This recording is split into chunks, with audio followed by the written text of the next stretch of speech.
Hi, Inga. Welcome here to the Valilla Studio. Hi, Egbert. Pleasure being here. Nice to meet you and explore a little bit about life in Finland and Helsinki. You've been here for about 10, 12 years? Almost 10 now. Or Okay. actually, it depends how you count, because I was visiting before deciding to properly settle. Okay. I think first time I came here around 2013 or 14. Okay. Can you tell us a little bit more about yourself? Absolutely. Originally, I'm from Kiev, Ukraine, and I came here, luckily, a longer time and in a more peaceful time. But it also took some time to settle in, understand myself, understand what I like about Finland and Helsinki, and gradually fall in love with it. Falling in love with Helsinki. We're definitely going to dive a little bit deeper into that. Before we know who fell in love with Helsinki, can you tell us a little bit more in terms of that exploration journey? So you mentioned you came first a couple of times already in 2013. Well, my initial reasons to move here are very different to reasons why I decided to stay here or why I'm here already now. I moved with my partner at the time, and he was having a good job here. And at the time, for me, it was a decision to make the relationship work. But in hindsight, when I'm trying to think about that time, I feel that for me it was also important to find myself, get out of my comfort zone, trying something different. And I'm surprised that basically the first place where I tried to live permanently, even though Finland was not on my map to say, directly, it was Finland. I was like, yeah, that's exactly the place. So love at first sight in a way. Not at all. First time I came was November. And actually, I would recommend everyone who wants to move to Finland, try to come here in November, stay for like 3-4 weeks, ask yourself later on, can I do it for 6 months more? And if the answer is yes, probably. That's it. Because I feel it's so easy to fall in love with it in summer or winter when it's all covered in snow and it's like a picture perfect fairy tale like, In summer, I don't think there is a better place than Finland, honestly. I don't like heat. I'm not a very hot weather type of person.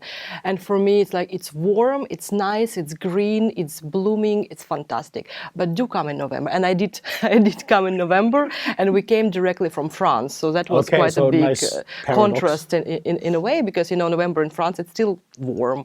And here it was mainly raining. But then it's all the little things that you start enjoying, all the things about comfort and ability to be yourself, ability to, connect with people on some deeper level. Because I think it's not a secret that Finns are not like, well, it depends. I've met very different Finns in my time.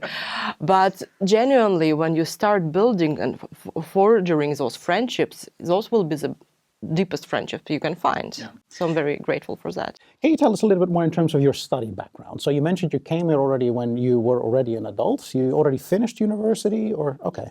I actually have a double degree. By my first education, I'm a psychologist, even though I never properly worked in the field. And by second education, I had a master's in finance. And most of my work background from Ukraine was from banking field. Okay.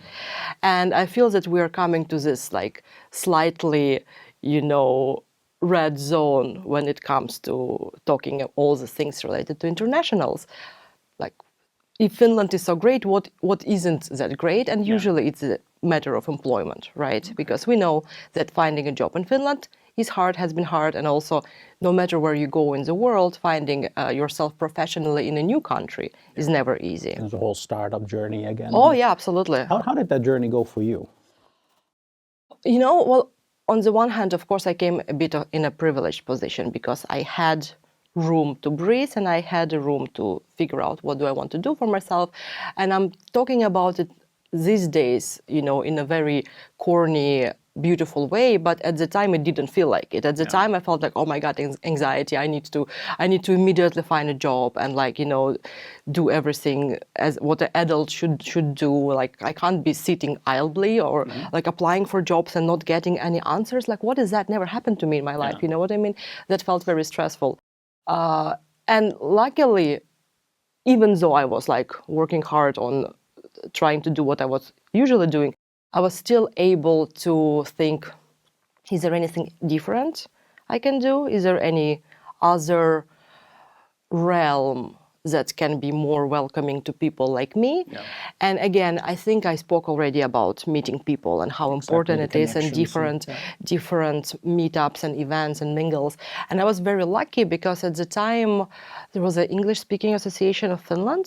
I don't know if you ever came to any of their events. They used to have some meetups weekly, and I met a lot of people there. And people are very generous when it comes to advice, and I feel that people who walk the talk and have positive results, those are probably the best teachers to learn from. And I was told at the time, like, don't do things the way you are used to. Try, connecting to people, go volunteer somewhere, figure out what you want to do and do it just for yourself. Yeah, to explore yourself and what motivates you. And see if that grows into career at the time. And that's what I did. I thought that I'm interested about startups at the time. It was very big in Finland. In Ukraine, it was just like starting. And I went to mingle at a networking event, and, some months later, I was already working in a startup investor matchmaking event, and it took big part of my professional journey and big part of my professional identity also. Roadworks aside, how do you find the mobility? How do you find it to commute? Is it like in Kiev? I remember having been there, that the traffic is gridlock, which coming from the Netherlands to Finland, the Netherlands 30 kilometers can take you 2 hours. And here in Finland, when I came here the first time, 10 cars in front of a traffic light was considered a traffic jam. I know. Yeah, quite often people would say there is traffic jam at Mannerheimintie. I'm like, no, there isn't. First of all, there is like shell construction. So I absolutely agree with you. Back in Kiev, there was 5 kilometers between my home and my work, and it was taking some time. I would say commute in Finland, actually in Finland in general, in Helsinki in specific, is amazing. Like, you don't really need to have a car. The biggest difference, of course, I hear from my American friends, where like in the US you need to have a car. Here it's more of a like extra nice things to have. Or if you're planning to have some road trips, of course, it's very amazing. But one of the things that I really liked here in Helsinki is the space. Now, earlier you mentioned when you came here, there was this exploration journey into yourself. When I came here, which was 2005 or 6, one of the lessons that I learned is here I can live. I am not being lived. Is that something that you... Oh, that's very deep. I love it. Is that something that you can relate to?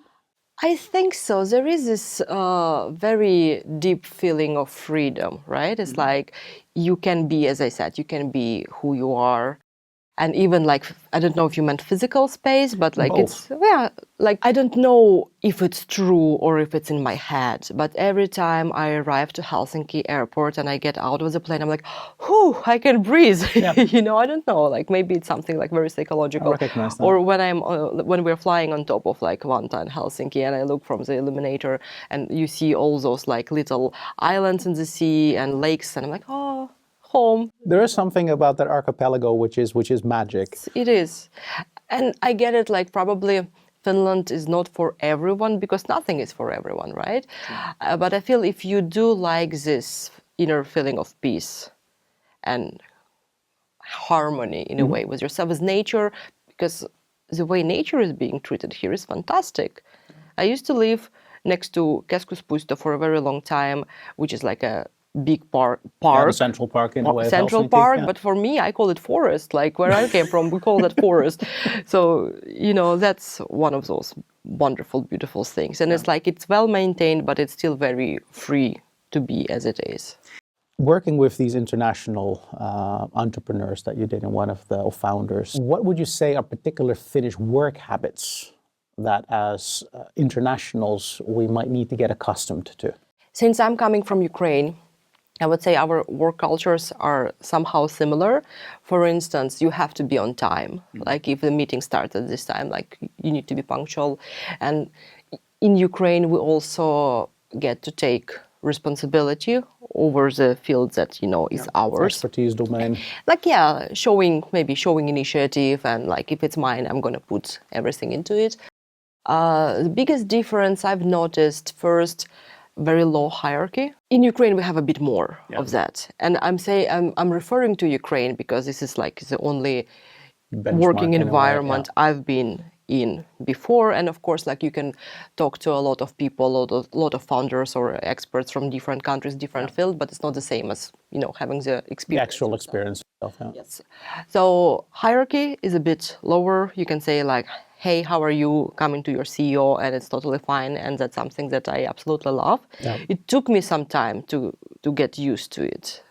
But my very first boss in Finland, like we became friends very quickly.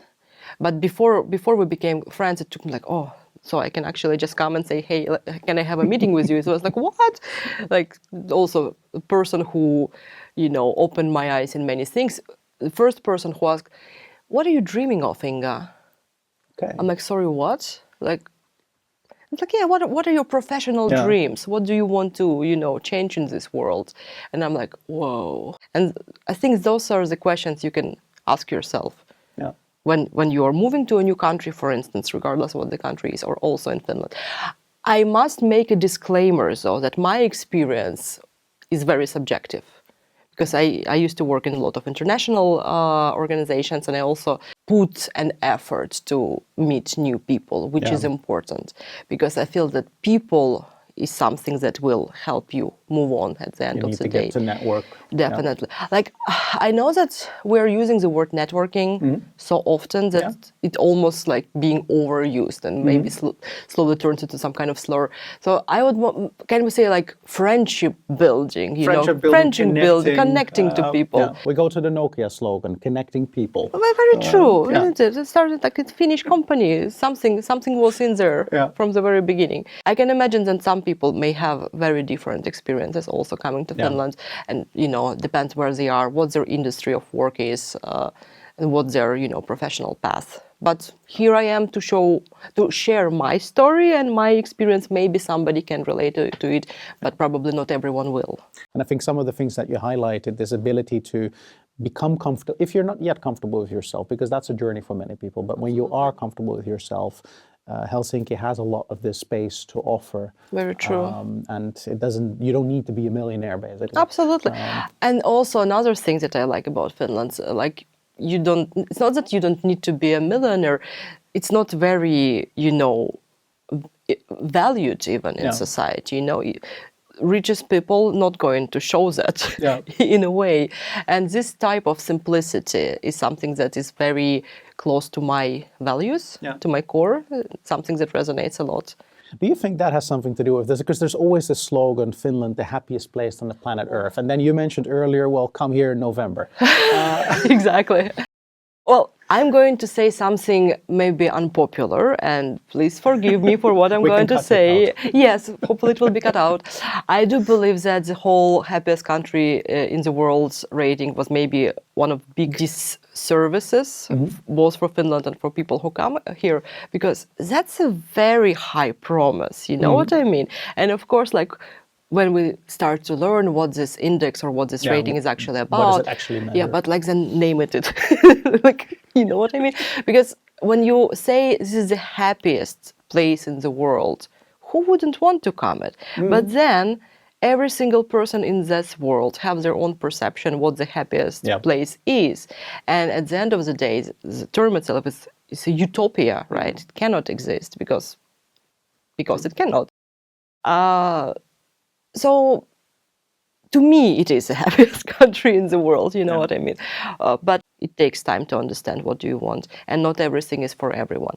If you prefer simplicity, convenience, comfort, some kind of like wholehearted approach to things, connection to nature, that's the place for you. And I think that's a nice clarification as well, because it comes back to people knowing what actually does mean happy. Exactly, like what is happiness for you? And there are a lot of things that are great about Finland, but again, it's not for everyone. I'm an introvert, even though it's not very obvious sometimes. So for me, it's great. Like, oh, no one will ask me questions on the street. Isn't that great? But I also, like, one of my first experiences coming to Finland, I came to a grocery shop and I couldn't understand like what is where, and I didn't have internet at the time. And I asked, the only person who was there was this older lady who didn't didn't speak English, and he didn't let me go until she helped me. Yeah. You know, if you ask for help, you will get plenty. Get the help, yeah. If we were to summarize your Helsinki journey, stay, life, what would be the 3 words that for you really mark Helsinki as your place to be? Serenity, nature, and people. Does it? I think that's a very nice combination. Thank you. And people, if I may ask, if I may finish with some unsolicited advice for newcomers, don't hesitate to go out and connect to people. So that may be what people might experience as a little bit unwelcoming, is just politeness for you to It find usually your space. is, exactly. Like, don't hesitate to ask somebody out for coffee. Some people may say no, and maybe they will be generally busy, but some people will agree. And I feel it may be the country where you need to put a little bit more effort into making this first connection, but at the end of the day, it will pay up. So it's like a coconut, hard outer shell, but like Maybe. soft inner shell. Maybe, in a way. But in summer, it looks like, you know, like It's an almost like a actual tropical paradise. island, exactly. Exactly. It is a country of contrast in a way, Yeah. you know, if you think about, and that's what I also enjoy, you know, all those like full seasons and being I able fully to. agree with you. It's like coming from a country that has 2 seasons. Here, the 4 seasons. I even enjoy November. You do? Yeah, because Well, I get there's some peace in I it. get Christmas afterwards. That's very true. So No, it's the I do balance. enjoy, and usually it's very cozy because everything starts preparing for Christmas, Exactly. and you walk around like Eira, and there are like little lights and candles. I do like it too. Yeah. Right. Thank you. Thank you.